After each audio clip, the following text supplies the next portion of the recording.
Olá a todos, meu nome é João Vitor Sanches, eu sou mestrando em Geografia pela Universidade Federal do Rio de Janeiro, e essa é a Duda Moreno, aluna de graduação em Geografia pela mesma universidade, e esse é mais um episódio do nosso querido e aniversariante Geotalk. Bom, no nosso episódio de hoje nós vamos falar, na verdade nós vamos tentar manter um bate-bola, né, Duda? Sobre um tema que nesse mês está em voga, justamente por ser um mês dedicado à memória, à luta e à resistência da população LGBTQI, né? Especificamente o dia 28 de junho, é o dia dedicado à memória e à representação das identidades de gênero e das sexualidades desviantes no Brasil.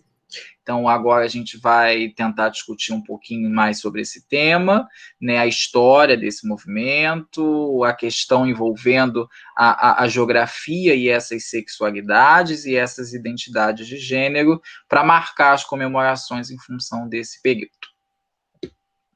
Exatamente. Nesse episódio, a gente vai tirar muitas dúvidas aqui, dúvidas que você, querido ouvinte, pode ter, né, por não conhecer tão a fundo do movimento LGBTQI, e principalmente nós vamos abordar hoje aqui, muito mais o João do que eu, que vai tirar um pouco das nossas dúvidas sobre a questão urbana e que está relacionada com o movimento LGBTQI, ou seja, como que esse movimento se relaciona nas urbanidades brasileiras. João, eu tenho uma pergunta. Você pode contar um pouquinho para a gente como que se deu a história do movimento LGBTQI brasileiro?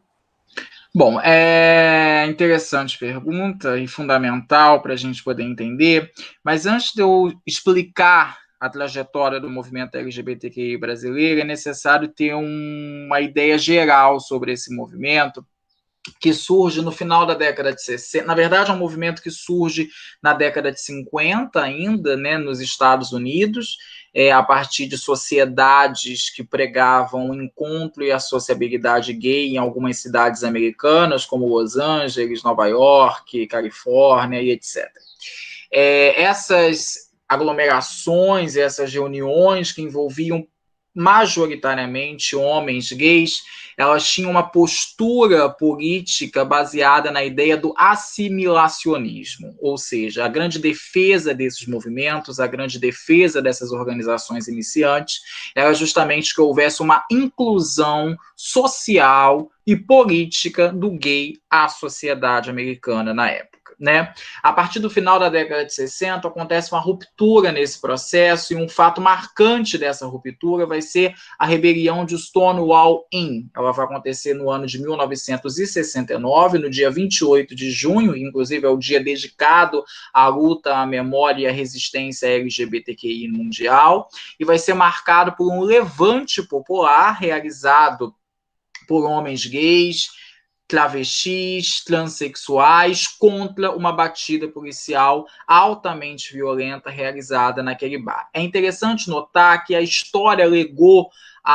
o homem gay especificamente, né, e esse homem gay branco, de classe média, escolarizado, um papel de relevância no movimento de Stonewall Inn, né? Mas os maiores e mais importantes personagens que iniciaram esse movimento e que, consequentemente, foram fundamentais, inclusive, para que esse levante pudessem surgir, foram as travestis. Inclusive, uma que merece um destaque muito importante, que é a Marsha P. Johnson, né, que era uma travesti negra, né, que morava no subúrbio de Nova York e que até hoje é considerada uma das primeiras a levantar a pedra e atirar contra os policiais, dando início ao levante. É interessante que esse movimento que nasce no final da década de 60 é um movimento que vai romper com essa ideia assimilacionista vigente na década de 50 e vai propor justamente a questão da aceitação das diferenças, né? Nós não queremos uma inclusão social, mas nós queremos uma coexistência das diferenças.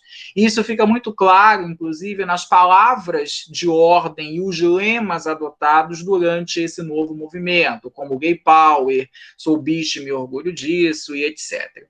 No caso específico do Brasil, essa movimentação em prol dos direitos políticos e sociais, e da existência, né, da população LGBTQI, ele foi bastante limitado por conta da ditadura militar, né? Os 25 anos de ditadura militar foram, assim, fator crucial para que houvesse um retardamento da organização e, acima de tudo, na mobilização popular e urbana desse movimento, né? É interessante notar que o que sustentou a ditadura militar em todos os seus 25 anos foi a repressão à moral e os bons costumes, né? E essa moral e os bons costumes era concatenada justamente na figura da população LGBTQI. Inclusive, tem um autor chamado Renan Quinaria, que é professor de Direito da Universidade Federal de São Paulo, e ele atrela, inclusive, a perseguição à população LGBTQI e a perseguição ao comunismo como os pilares que sustentavam a ditadura militar naquele período, né? Mesmo com um ambiente de bastante repressão, né, de bastante violência, nós tivemos inúmeros acontecimentos, inúmeras mobilizações, inúmeras redes de solidariedade, de sociabilidade, que ajudaram a demarcar a presença dessa manifestação e desse movimento LGBTQI no espaço urbano. Eu citaria, por exemplo, eu acho importantíssimo, Duda, as chamadas turmas, que eram justamente encontros realizados mensalmente nas casas de algum membro gay, onde lá se realizavam festas, concursos de transformistas, e existia todo um código implícito até então para que esses encontros não vazassem. Citaria também a publicação editorial como fundamental nesse contexto, né? A revista Lampião da Esquina e, sobretudo, a revista Xana com Xana, que foram duas revistas voltadas ao público especificamente gay e lésbico, que não tinha apenas pautas relacionadas à dinâmica LGBTQI+, mas tinha pautas que defendiam o feminismo, defendiam o ambientalismo, defendiam o movimento negro, etc, etc. E, especificamente, também eu destaco a formação de grupos, né? Dentre eles, o grupo Somos, que é o grupo de afirmação homossexual, que foi um grupo fundamental, né, nos períodos finais da ditadura militar, durante o processo de anistia e abertura, e que formalizou a existência de um movimento gay, inicialmente, isso é importante salientar, no cenário brasileiro. Inclusive, foi o grupo Somos que teve o peito e a coragem, né, de ir lá e confrontar os velhos comunistas, né, encontrados nas universidades naquele período e ligados ao PCdoB, que eram completamente homofóbicos, né? Então, mesmo nesse ambiente de total repressão, ainda existia essa mobilização perseguida, marginalizada, mas importante para consolidar esse movimento. E aí a gente vem à década de 90, para a gente finalizar, que vai ser marcada justamente por essa redemocratização e pela manifestação espacial da vivência LGBTQI nas cidades, né? Eu acho que o que mais representa essa nova etapa são as paradas do orgulho LGBTQI, que no início eram chamadas paradas do orgulho gay. Isso sintetiza muito essa centralidade que a figura do homem gay e, sobretudo, do homem gay branco e de classe média tem dentro desse movimento, mas que ao longo do tempo, até então, foi abrindo espaço para que novas sexualidades e novas identidades de gênero pudessem também fazer parte dessa representação espacial, como a população TTT, como as lésbicas, inclusive homens gays negros e mulheres lésbicas negras, bissexuais, que eu acho importantíssimo falar sobre eles, e tantas outras formas de identidade. Então, espero que rapidamente eu tenha feito uma síntese sobre essa trajetória tão fundamental e ainda inconclusa, né? Porque nós ainda estamos no caminho de construção, de consolidação desse movimento. Sim, João, muito bom. Ainda falando sobre a questão do processo de identidade do movimento LGBTQI, eu gostaria que você falasse sobre o significado das letras, que a gente já comentou um pouquinho no episódio da semana passada, mas eu acho muito importante destacar, e falar também sobre os símbolos de representação, né? A bandeira, as cores, além também da produção audiovisual, que agora tem muito grande, né? A grande presença de séries, filmes que retratam a vivência de pessoas homossexuais da população LGBTQI, E eu acho importante, né, falar um pouco sobre essa produção do audiovisual muito grande, que está crescendo. Uma das séries que se destaca nesse momento é a série Pose, né? Então, assim, eu acho bem interessante, se você puder até comentar um pouquinho, porque eu acho que é algo que toca a todos, independente de ser parte do movimento LGBTQI+, ou não. Então, falar um pouquinho sobre o movimento, esse processo de identidade e a produção do audiovisual. Bom, são duas perguntas, na verdade, muito boas. Bom, eu vou tentar ser o máximo didático na minha explicação sobre esse primeiro ponto que refere-se à questão da sigla, né? Existe, inclusive, uma discussão muito forte em relação à sigla, né? A significação que ela possui, a importância que ela possui. Muitas das vezes, essas siglas são utilizadas pelos LGBTfóbicos como forma de manifestar o seu preconceito, né? Como a gente viu ali certas apresentadoras de televisão, ou pseudos apresentadoras de televisão, usando isso de uma forma bastante depreciativa, né? Mas essa questão da sigla, ela não é simplesmente apenas, então, somente um simbolismo para demarcar uma população específica, mas ela é alvo de uma série de resistências, ela é alvo de uma série de lutas e ela é alvo de uma série de reivindicações no interior do movimento. É interessante notar que quando a gente fala que a população LGBTQI é marginalizada socialmente, é preciso entender que existem gradações de marginalização. Então, existem grupos que são mais marginalizados e outros grupos que têm essa marginalização, porém, ao mesmo tempo, possuem uma aceitação social relativamente estável, né? E aí entra aí a fundamental, Duda, fazer essa análise baseada nos chamados marcadores sociais da diferença, ou seja, é necessário que nós analisemos a população LGBTQI, levando em consideração os aspectos de filiação étnico-racial e de pertença à classe social, né? Então, a gradação da aceitação, a gradação dos preconceitos, a gradação de um processo de inserção social vai ser regido por esses marcadores sociais da diferença, né? A questão da sigla, né, inicialmente, durante grande parte da década de 90, se usa a sigla GLS, né, que significava gay, lésbica e simpatizante. Essa sigla tem uma conotação comercial muito grande e ela foi criada numa tentativa de atrair visibilidade econômica e financeira para a pauta do movimento nesse período, né? O simpatizante, nesse caso, seria todo aquele possível, até então, consumidor de produtos, de vestuário, de viagens, né, de marcas e de um comércio voltado à população LGBTQI. Durante grande parte do início dos anos 2000, teve uma crítica muito grande dentro do movimento em relação à invisibilidade de 3 grupos, né? As lésbicas, os bissexuais e a população TTT, né? E vários rachas aconteceram, inclusive vários novos movimentos independentes surgiram, como é o caso dos bissexuais, como é o caso da própria população TTT. Então, a partir dessas discussões e dessa tentativa de visibilidade, de maior representação, essa sigla ela foi rearranjada. O primeiro rearranjo que nós tivemos foi no ano de 2003, quando o L de lésbica passa à frente da sigla, acompanhado das demais letras, né? E a partir disso, a partir de 2007, a partir de 2008, a inclusão do B de bissexual e do T, que se refere aos transgêneros, travestis e transexuais. Então, não são apenas simples letras, né? A organização dessas letras, ela não ocorre ao acaso, mas ela segue uma lógica de visibilidade, de representação que esses grupos incorporam e até então reivindicam dentro desse movimento. Você falou uma questão interessante que foi sobre a produção cultural e audiovisual. Eu escrevi agora um artigo que está no Líbero para ser lançado, falando justamente sobre isso, e eu levo em consideração o aspecto de um termo que eu criei chamado de homofobia cordial.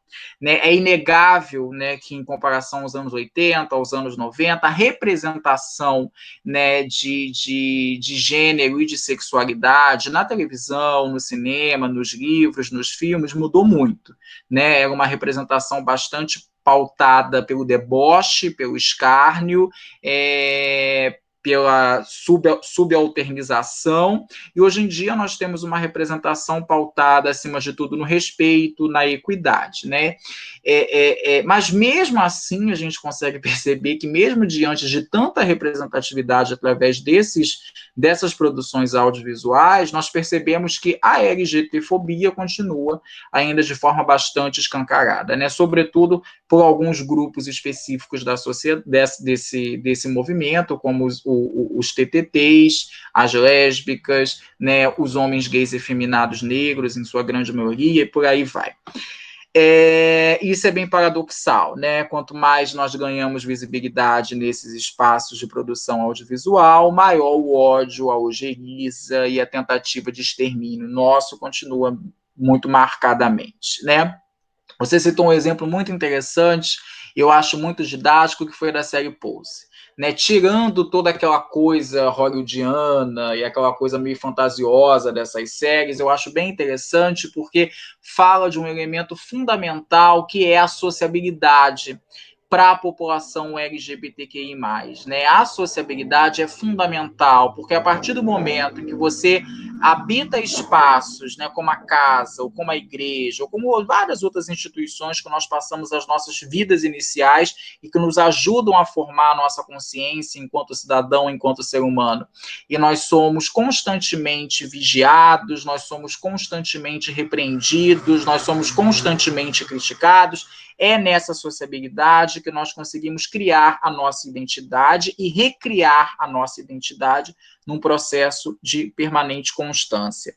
Então, essa série retrata algo fundamental para a vivência LGBTQI, que é a sociabilidade. Uma sociabilidade que acontece no contexto de uma cidade como Nova York, na década de 60, marcada por uma série de conflitos sociais, marcada por uma série de conflitos raciais, e evoca um grupo em específico que, historicamente falando, é invisibilizado dentro do movimento e dentro da população LGBTQI+, que são os homens gays negros e também as travestis negras. Né? Então, é uma série interessantíssima por levantar esses questionamentos, por mais que seja bastante romantizado em vários aspectos, mas é muito importante. E também tem um outro assunto que essa série aborda, e de uma forma bastante, digamos assim, singela e bela, né? Que é a questão da crise do HIV e AIDS que aconteceu durante as décadas de 70 e a década de 80, que foi para a população LGBTQI+, um divisor de águas, né? No sentido de que, ao mesmo tempo que aumentou a repressão e o preconceito, no Brasil especificamente, nós tínhamos o HIV e AIDS, era chamado de câncer gay. O João Silvério Trevisan tem um livro que, aliás, todos deveriam ler, que se chama Devassos no Paraíso, que é um livro fantástico, e ele, em certa passagem, ele narra que na década de 80, no auge dessa crise do HIV e AIDS, existia uma série de... Qual é o nome daquilo que coloca nos carros? Eu esqueci. Adesivos, agora eu me lembrei. Adesivos que eram distribuídos no centro de São Paulo para colar nos carros, que tinham a seguinte frase: mate um Paulo Ricardo para que ele não vire um Ney Mato Grosso. Então, isso demonstra o quanto, né, ao mesmo tempo que a crise do HIV e AIDS relegou esse aumento da perseguição, os rondões nas áreas centrais, né, das cidades, sobretudo em São Paulo, e o extermínio popular da população LGBTQI, foi fundamental porque posicionou a população LGBTQI no centro dos debates e fez com que houvesse um ressurgimento do próprio movimento. Né? Então, isso foi um grande divisor de águas. Mas não somente Pose, mas tem várias outras produções audiovisuais por aí, séries da Netflix durante esse mês que foram lançadas, que são bem interessantes e importantes para dar essa visibilidade. Até desenhos animados agora que têm identidade de gênero definida, orientação sexual. Então, isso é bem interessante. Mas ainda é um longo caminho que a gente tem que percorrer. Exatamente. Bom, e agora eu quero te trazer um pouquinho para o espaço mais urbano, né? Falando sobre os caminhos, encruzilhadas. A gente sabe que a população LGBTQI é muito vista por uma população da lacração, do glamour, da diversão, mas a gente sabe que por trás de todo esse glamour, que é até mesmo retratado nas próprias séries, né, tem muito preconceito, muita homofobia. E aí eu gostaria que você falasse um pouquinho sobre esse preconceito, essa homofobia que é vivida nas ruas pela população travesti, né, principalmente das grandes cidades brasileiras. Eu acho, primeiro de tudo, é fundamental estabelecer uma relação intrínseca entre cidade e população LGBTQI+, né? Afinal de contas, é um fato de que a vivência das identidades de gênero e das sexualidades desviantes, elas encontram na cidade uma ressonância muito maior, né? Inclusive, tem vários artigos, várias teses, várias dissertações que tratam da questão dos movimentos migratórios campo e cidade, de população LGBTQI+, né, que vem na cidade como uma forma até então de viverem de verdade as suas identidades, né? Então, a relação entre população LGBTQI e cidade é intrínseca e é fundamental, né? Os encontros se dão nas cidades, os investimentos da chamada gay culture se concentram na cidade, então, enfim, a cidade é o locus essencial dessa vivência LGBTQI+. Porém, ao mesmo tempo, a cidade, ela é um produto, resultado de um planejamento racional, de um planejamento antidemocrático e de um planejamento machista, racista e LGBTfóbico, né? Quem pensa a cidade, quem produz a cidade, quem planeja a cidade, usa de uma visão de segregação dos espaços em relação a mulheres, em relação a negros, em relação a LGBTQI+, né? Então, ao mesmo tempo que a cidade é essa opção de vivência dessa população, ao mesmo tempo representa uma série de percalços e uma série de limitações a essa mesma população, né? Eu citaria especificamente, mais uma vez eu digo que o preconceito, a marginalização e a invisibilização dentro dessa comunidade ou dessa população, não gosto de usar o termo comunidade, posso explicar por que depois, existe uma série de gradações, né? Então é muito pior quando nós olhamos a população TTT, né? Sobretudo as travestis e os transgêneros, né? Que são invisibilizados socialmente de uma forma incrustada, né, porque desde a infância, né, quando eles manifestam de forma pública uma identidade de gênero desviante da norma heterossexual e dessa norma binominal, né, masculino e feminino, eles são execrados e são segmentados e são marginalizados nos espaços fundamentais de construção da identidade e da consciência individual, a escola, o ciclo de amigos, a casa, e isso vai passando ao longo dos anos e essa marginalização só vai se aprofundando quando ele não tem acesso a uma universidade, quando ele não tem acesso a uma opção, uma oportunidade de trabalho, etc, etc, etc. Então, para eles, essa vivência é muito mais marginal, é muito mais problemática e é muito mais limitadora, né? Sobretudo que grande parte, e obviamente que isso não é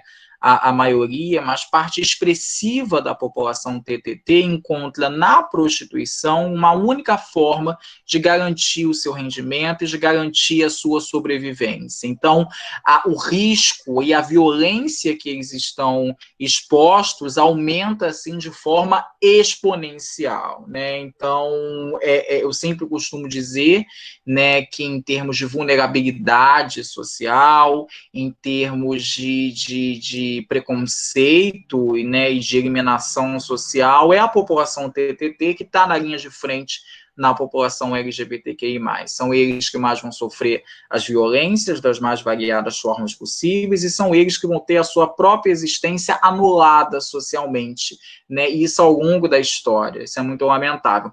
Porém, ao mesmo tempo, existem inúmeras formas de representatividade, inúmeras formas de luta, né, contra esse modelo de segregação nata dessa população, né? Eu acho um exemplo interessantíssimo a Casa NEM, que, aliás, eu rendo toda e qualquer homenagem à Casa NEM pela iniciativa maravilhosa, né, de promover, de fato, uma inclusão social equitativa e justa através da educação, garantindo, nesse caso, um teto, que é o mínimo que muitos deles e delas precisam, infelizmente não tem, e garantindo, acima de tudo, o direito à cidade, exercendo o direito à cidade de uma forma muito bonita, de uma forma muito demarcada e muito clara nesse sentido.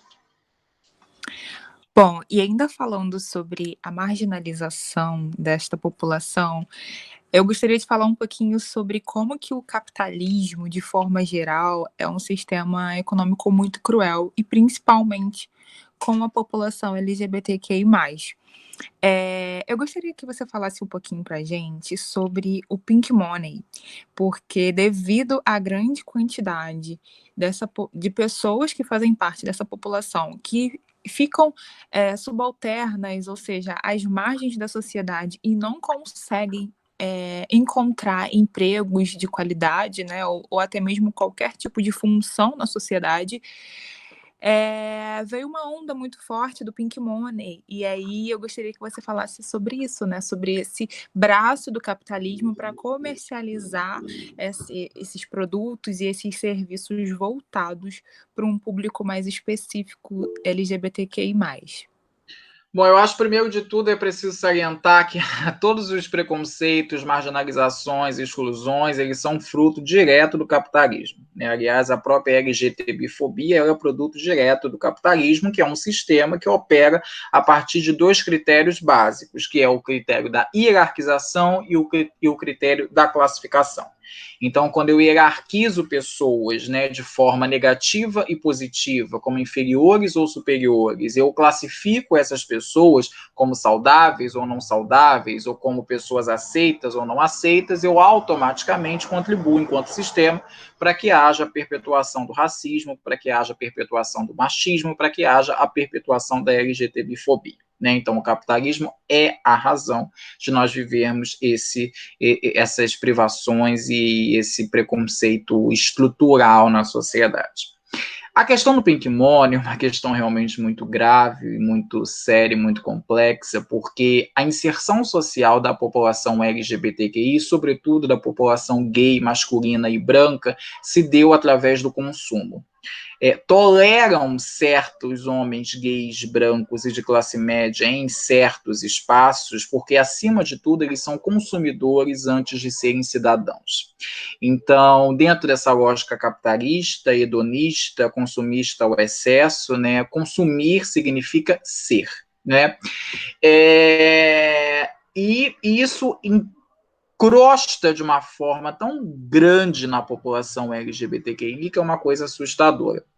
E nesse mês, que é dedicado a essa questão do movimento e da luta, nós vemos até então grande parte das empresas tentando se apropriar dessa pauta e transformando a luta em uma mercadoria. Né? Não bastasse nós sermos mercadoria, não bastasse a nossa luta ser mercadoria, não bastasse a nossa sociabilidade ser uma mercadoria, agora a nossa luta e a nossa resistência também estão se tornando mercadoria na mão desse grande mercado que lucra através da morte, que lucra através da segregação, que lucra através da exclusão. Uma coisa seríssima isso. É lamentável, inclusive, que muitos dentro da população LGBTQI apoiem e estimulem esse tipo de comportamento, diga-se de passagem. Isso mostra, e mais uma vez eu ressalto nessa tecla, né, de que como a marginalização e a invisibilização dentro da população LGBTQI, ela tem que ser analisada de uma forma bastante minuciosa, porque quanto maior poder de consumo você tem, maior aceitação você terá. Eles não vão olhar para a sua sexualidade, eles não vão olhar para a sua identidade de gênero, mas eles vão olhar para a sua capacidade de consumir e de ser consumido. Então é importante salientar isso, né, de forma muito, muito clara, né, como o Pink Money ele é algo bastante negativo para a nossa coesão enquanto movimento social, é bastante negativo para as nossas pautas, e é bastante negativo, inclusive, para essa ideia de consciência de classe, que é fundamental, haver a consciência de classe, né? Mais do que uma consciência sexual da nossa condição, é de haver uma consciência enquanto classe social que precisa lutar contra o inimigo maior, que é o capitalismo e a toda a opressão que ele gera. Exatamente. Eu gostaria de falar um pouquinho sobre a questão da humanização e a utilização dos corpos, né? A gente percebe que a relação entre consumo e a forma com que os corpos, tanto os corpos negros, os corpos LGBTQIs, que também são muitos, em boa parte negros, são vistos de forma para que sejam consumidos, ou seja, um corpo que é meramente voltado para um consumo. E a gente consegue entender que é um consumo muito voltado exatamente só para o corpo, para o falo, para esta coisa voltada mais para a pornografia. Ou seja, aquele homem que só serve, aquele homem gay que só serve enquanto um prazer sexual. E aí eu acho isso muito problemático, porque desumaniza a pessoa completamente. E eu gostaria que você falasse um pouco sobre isso e também voltado sobre a questão da identidade e memória, ou seja, como que esse processo de desumanização do corpo LGBTQI passa por esse processo, né, tão difícil e tão atravessador, né, que é imposto pela indústria da pornografia. Eu, ano passado, dei um curso para um grupo de arquitetos, né? Em certo momento, eu abri o Google durante uma exibição e eu pesquisei lá, homens negros gays. Todas as imagens que apareceram na opção de imagens do Google eram de homens negros, nus ou seminus, com um físico muito exagerado, né? Com um falo também relativamente bastante exagerado. De maneira geral, eu acho que muito mais com a população negra, dentro da população LGBTQI, existe uma necessidade de você ter um apelo ao corpo muito grande, né? Um apelo ao corpo e, consequentemente, um apelo à sexualidade, né? O corpo e a sexualidade se tornam moedas, até então, que te permitem, primeiro, trocas dentro dessa população e, no limite, te permitem a inserção dentro dessa população. Caso contrário, você não tenha essas duas moedas, você está automaticamente expulso e automaticamente segregado e marginalizado dentro desse grupo. E essa criação até então desses corpos fortes e desse falo grande e dessa desejo sexual por um determinado tipo de corpo, ele está muito ligado a essa produção pornográfica, né, que nos últimos anos, até então, criou esses modelos de corpos como corpos ideais e como corpos desejados. Então, isso é mais um elemento a ser somado ao elemento que eu citei anteriormente, que é a questão da capacidade de consumo, da classe social, né, da filiação étnico-racial, que impede que haja uma interação verdadeiramente heterogênea e horizontal entre os membros da população LGBTQI+. Isso é uma coisa realmente muito séria, e isso está inserido nessa discussão do capitalismo enquanto estrutura que torna corpos mercadorias, enquanto estrutura que valoriza determinado corpos e segrega, elimina e exclui outras corporalidades, né? E, sobretudo, quando a gente coloca a questão racial, né, étnico-racial como fator de análise, isso ganha uma ressonância muito maior, porque você pega uma animalização e uma brutalização e uma sexualização exagerada do corpo do homem negro, que é histórica no Brasil, e você automaticamente junta com outro discurso também que é histórico no Brasil, que é da promiscuidade, quase que não sai, da população LGBTQI.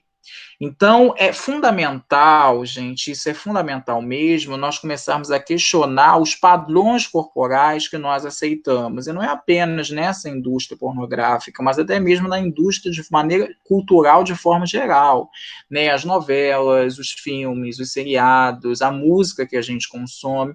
É só vendo um questionamento mais evidente a respeito desse tipo de corpo que a gente projeta como ideal e de como as nossas relações são muito mais pautadas através da ideia do corpo e muito menos da ideia da sociabilidade, é que esse tipo de cenário pode ser modificado, não tenha dúvida disso, né? Então, existe ainda um longo caminho para percorrer, é necessário que haja uma análise muito minuciosa da população LGBTQI, nós não somos todos iguais, muito pelo contrário, e nós não temos que ser vistos como pessoas iguais, porque as nossas aceitações são diferentes, os nossos corpos são diferentes, e o nosso trânsito dentro dessa população também é completamente diferente, né? Você não queira comparar uma travesti, né, que mora na Zona Norte, semi-escolarizada, com um homem gay, branco, que mora em Ipanema, frequenta The Week, viaja todo ano para a Europa e tem pós-graduação, né? Então, realmente é necessário que a gente olhe essa heterogeneidade que existe até então dentro da população LGBTQI e como discursos são criados a partir disso. E para finalizar, que não seja somente o mês de junho, mas que sejam todos os meses até então de discussão sobre a vivência LGBTQI, porque afinal de contas são todos os meses em que nós somos assassinados, em que nós somos vilipendiados, em que nós somos alvos de escárnio público.